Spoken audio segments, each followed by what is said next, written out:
Assalamualaikum, sahabat-sahabatku. Selamat datang di channel Mutiara Ilmu, tempat kita menjelajahi kisah-kisah inspiratif dari dunia Islam.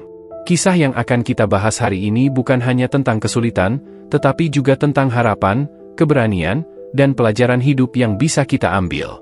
Dari pengalaman pahit yang dihadapi hingga momen-momen indah yang mengubah hidupnya, kita akan melihat bagaimana keteguhan iman bisa membawa seseorang menuju kebangkitan. Jadi, pastikan kalian tidak melewatkan detail-detail penting dalam cerita ini. Siapkan diri kalian untuk terinspirasi dan mari kita mulai perjalanan ini bersama-sama. Jangan lupa untuk subscribe dan aktifkan notifikasi, agar kalian tidak ketinggalan konten-konten menarik yang akan kami hadirkan. Seperti yang kita tahu, salah satu tanda-tanda kiamat kubra adalah munculnya sosok manusia yang akan membawa kehancuran di alam semesta dan membawa fitnah terkejam, yaitu Al-Masih Ad-Dajjal. Akan tetapi, dari manakah Dajjal berasal, dan bagaimana dengan asal-usul Dajjal? Karena baik di dalam Al-Quran maupun hadis, tidak ada satupun riwayat yang menjelaskan terkait asal-usul Dajjal kecuali tentang peringatan akan datangnya Dajjal dan betapa mengerikannya fitnah Dajjal. Namun, ada beberapa pendapat yang menjelaskan mengenai kisah hidup Dajjal. Pendapat ini menyatakan bahwa Dajjal dilahirkan dari sebuah negeri bernama Samirah yang terdapat di Palestina.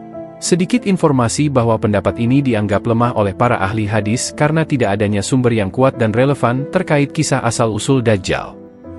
Dikatakan bahwa Dajjal adalah keturunan dari keluarga penyembah berhala sapi emas dan juga dilahirkan dari hubungan sedarah yang menyebabkan Dajjal lahir dalam keadaan cacat sebelah mata. Kelahiran Dajjal mendatangkan kesengsaraan bagi kedua orang tuanya karena setelah dilahirkan, Dajjal menjadi bayi yang sulit disusui dan menyebabkan terjadinya pembengkakan di payudara ibunya. Setelah menahan sakit selama 2 tahun, akhirnya ibunya pun meninggal.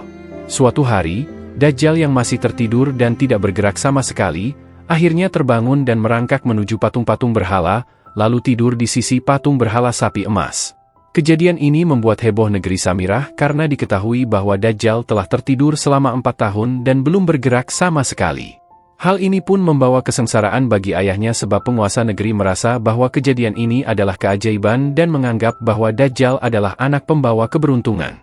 Ia pun berniat untuk mengasuh Dajjal lalu membuat sebuah siasat untuk memfitnah ayah Dajjal dengan mengatakan bahwa ayahnya yang telah menggendong Dajjal dan meletakkannya di sisi patung berhala yang mereka anggap Tuhan. Hal ini membuat ayah Dajjal dikurung dan disiksa setiap hari. Karena tidak tahan dengan siksaan tersebut, tak lama kemudian ayah Dajjal meninggal. Tahun-tahun kemudian, terjadilah bencana dahsyat yang meratakan kota Samirah. Karena kota Samirah adalah satu kota penyembah berhala, Allah murka dan menurunkan azabnya. Dalam bencana ini, malaikat Jibril diperintahkan Allah untuk menyelamatkan Dajjal dan membawanya ke sebuah pulau di tengah laut Yaman. Dikatakan bahwa pulau tempat Dajjal berada dijaga oleh makhluk bernama Al-Jassasah, makhluk melata berukuran besar serta memiliki bulu lebat dan kasar di sekujur tubuhnya.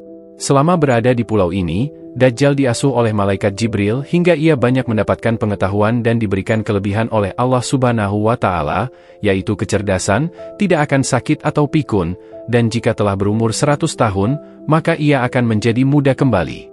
Hal inilah yang menjadi cikal bakal dirinya membawa kehancuran di akhir zaman nanti. Dalam kisah ini, terdapat banyak versi. Dikatakan bahwa setelah tumbuh dewasa, Dajjal keluar dari pulau itu lalu merusak akidah kaum muslimin di beberapa tempat pada masa kenabian. Versi lain mengatakan bahwa Dajjal lah yang mempengaruhi kaum Nabi Musa alaihissalam sehingga kaumnya menyembah patung berhala.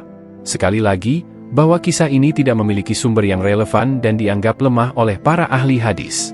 Channel Narasi Islam Official membawakan kisah ini hanya sebagai pembelajaran semata.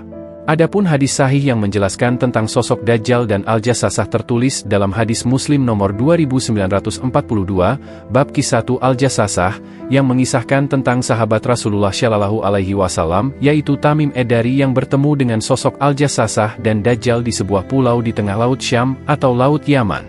Dalam pertemuan itu, Dajjal bertanya terkait kondisi Nabi Muhammad Shallallahu Alaihi Wasallam dan situasi dunia pada saat itu, lalu Dajjal mengatakan, "Aku adalah Al-Masih. Sebentar lagi aku akan diberikan izin untuk keluar.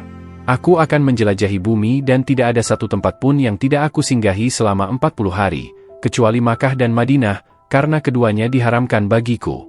Di beberapa hadis juga diterangkan bahwa Nabi Muhammad SAW pernah menyampaikan pidato yang memperingatkan akan kehadiran Dajjal di tengah-tengah umat Muslim dan akan membawa kekacauan serta fitnah-fitnah kejam yang bahkan tidak pernah ada sejak zaman Nabi Adam hingga menjelang kemunculannya.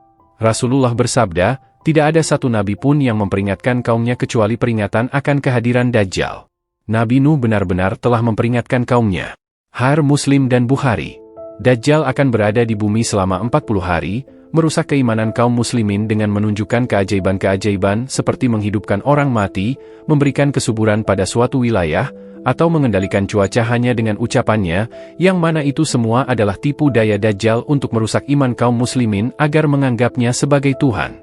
Nabi juga menjelaskan, jika salah seorang kaum muslimin yang masih beriman menemui Dajjal, maka hendaklah membaca awal surah Al-Kahfi serta memohon perlindungan dari Allah agar terjauhkan dari fitnah Dajjal. Ada banyak hadis sahih yang menerangkan ciri-ciri Dajjal, antara lain, Dajjal adalah sosok yang cacat, dengan sebelah matanya buta dan menonjol seperti anggur. Rambutnya keriting, terdapat kata kafir pada dahi atau bola matanya, kulitnya putih kemerah-merahan, berdahi lebar, dan saat awal kedatangannya ia akan mengaku sebagai nabi lalu mengaku sebagai Tuhan. Ia juga membawa surga dan neraka, bersamanya, surga Dajjal adalah neraka Allah, dan neraka Dajjal adalah surga Allah Subhanahu wa Ta'ala. Maka hendaklah seorang yang beriman memilih nerakanya Dajjal, karena sesungguhnya api di dalam neraka Dajjal terasa dingin. HR Imam Muslim, Bukhari, Abu Dawud, dan lainnya. Itulah kisah singkat tentang sosok Dajjal laknatullah alaih beserta beberapa riwayat tentang peringatan kemunculannya dan ciri-ciri Dajjal, seperti yang diriwayatkan di dalam hadis-hadis. Semoga kita termasuk golongan-golongan orang yang terhindar dari fitnah Dajjal dan selalu dalam lindungan Allah Subhanahu wa Ta'ala. Terima kasih telah menonton konten ini.